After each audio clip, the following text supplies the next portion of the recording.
You wake before dawn in a cramped room you share with 7 others. The walls are damp. The air tastes like coal dust and something else, something you've stopped trying to name.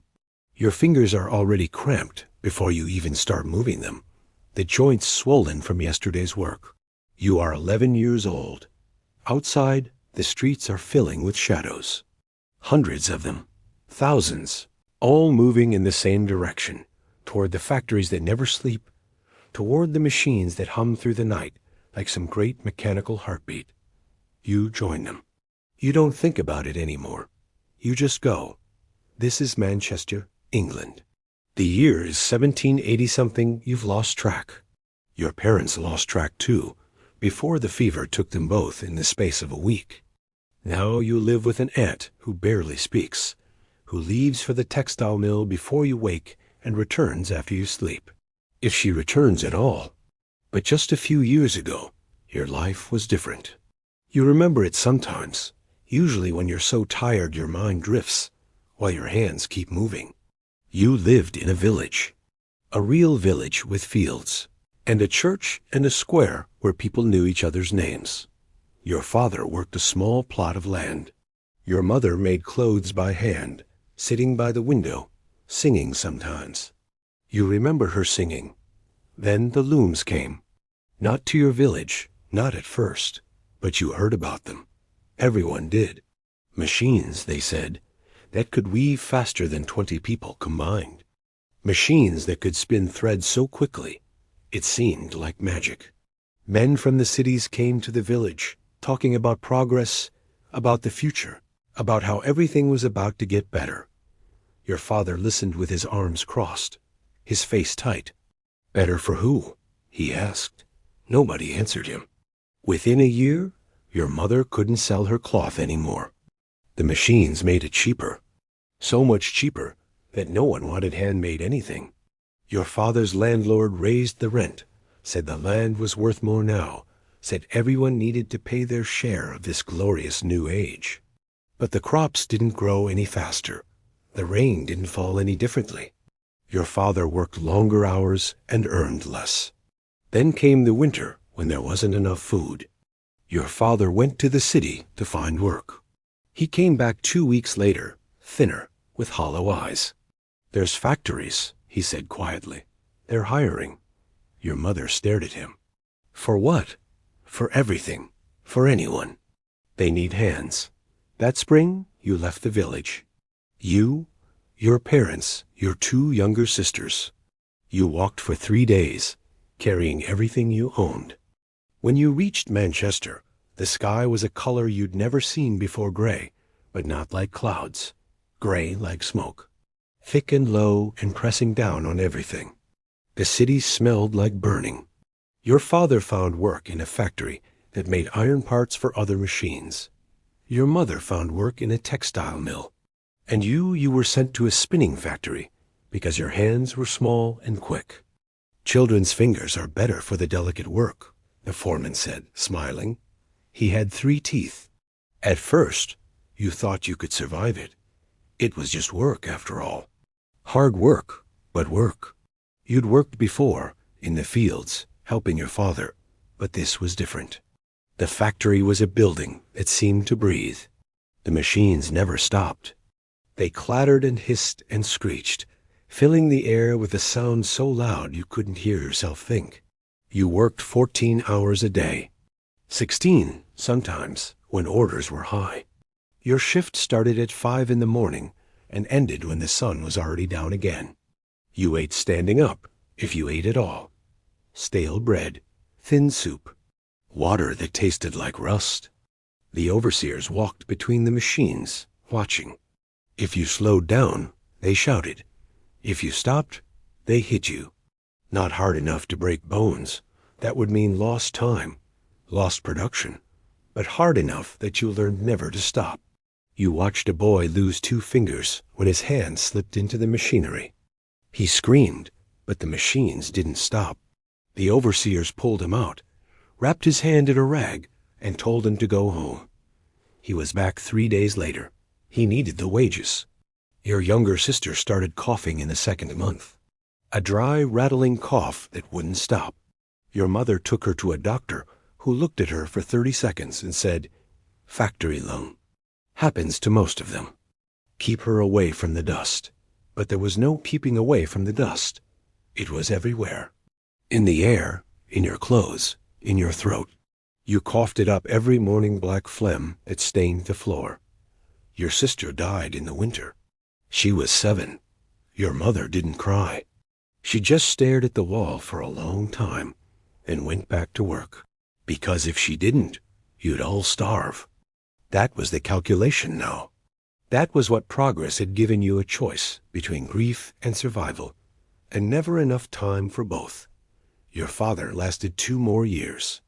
He was crushed when a piece of machinery fell during a repair. They said it was an accident. They said he should have been more careful.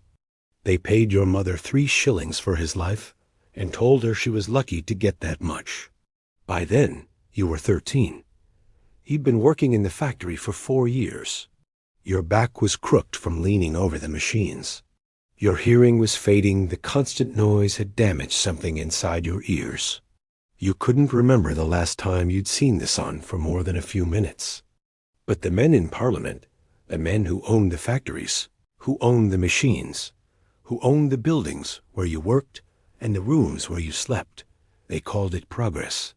They stood in grand halls and talked about innovation, about industry, about how England was becoming the greatest nation on earth. And it was true, in a way. The factories produced more than ever before. Goods flooded the markets. Ships carried English cloth and iron to every corner of the world. Fortunes were made. Empires were built. Just not by you. You were the fuel. You and the thousands like you. The children with small hands. The men with strong backs. The women with nimble fingers. You were the ones who fed the machines, who kept them running, who bled into the gears when they caught you wrong. And when you broke, because everyone broke eventually, there were always more. More children coming from dying villages. More families fleeing the countryside where the land had been enclosed, where the commons had been taken, where survival was no longer possible. The factories always needed more hands. You are 16 now. You look 30. Your lungs rattle when you breathe. Your hands shake even when you're not moving them. You've seen children younger than you were when you started, working shifts so long they fall asleep standing up. You've seen men work until their hearts gave out, collapsing between the machines, dragged away while the looms kept running. You've stopped dreaming about the village. You've stopped dreaming at all. But sometimes, late at night, when the factory finally goes quiet for a few hours of maintenance, you lie in your crowded room and remember your mother singing. You can't recall the words anymore. You can't even recall the melody, not really. But you remember that it existed, that once there was music. The men in Parliament don't know your name. They don't know you exist. But they know the numbers, how much cloth is produced, how much iron, how much coal. They see the wealth pouring in and call it a revolution. They talk about how far humanity has come, how much we've achieved. And in a way, they're right. Something has been achieved, something enormous. The machines work faster than ever. The factories grow taller. The cities spread wider. It's just that nobody asked you what you thought progress should look like. Nobody asked if you wanted to trade your childhood for 12-hour shifts in the dark. Nobody asked if you wanted to watch your sister cough herself to death while making cloth you could never afford to buy.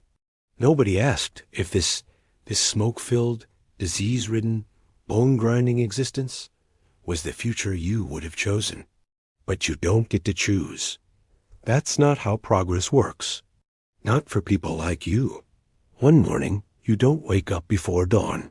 Your body simply refuses. Your aunt shakes you, her face pale, but you can't move.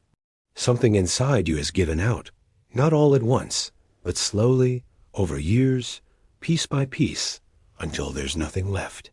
They carry you to a hospital. Not a good one. Those are for people with money. This one is crowded and dirty, and the doctors are too few and too tired. They look at you, and see what they've seen 1,000 times before. Factory work? One of them asks. Your aunt nods. He doesn't write anything down. There's no point. The diagnosis is already written in your twisted spine, your damaged lungs, your ruined hands. You lie in a bed that smells like sickness and think about the village. The one you left so long ago. It feels like a dream. You wonder if it's still there. You wonder if the fields still grow, if the church still stands, if anyone still knows how to make things by hand. Probably not. Progress came for them too. Eventually. It always does. Outside, the factories keep running. The machines keep turning. The smoke keeps rising into that gray, sunless sky. And somewhere, in London, men in fine coats raise glasses of wine and toast to the Industrial Revolution, to the greatest transformation in human history, to the dawn of a new age. They call it progress. You call it survival, on the days you're strong enough to call it anything at all. But the truth is simpler and crueler than either word can capture.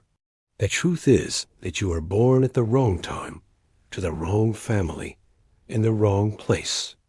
And for that accident of birth, you paid with everything: your childhood, your health, your family, your future. You were trapped the moment you walked through those factory doors. You just didn't know it yet. And neither did the thousands who came after you, who are still coming, who will keep coming as long as the machines need feeding. They called it progress. But for you, it only ever felt like drowning in slow motion, pulled under by forces too vast to fight, too powerful to escape, while the people on the shore celebrated how fast the world was moving forward.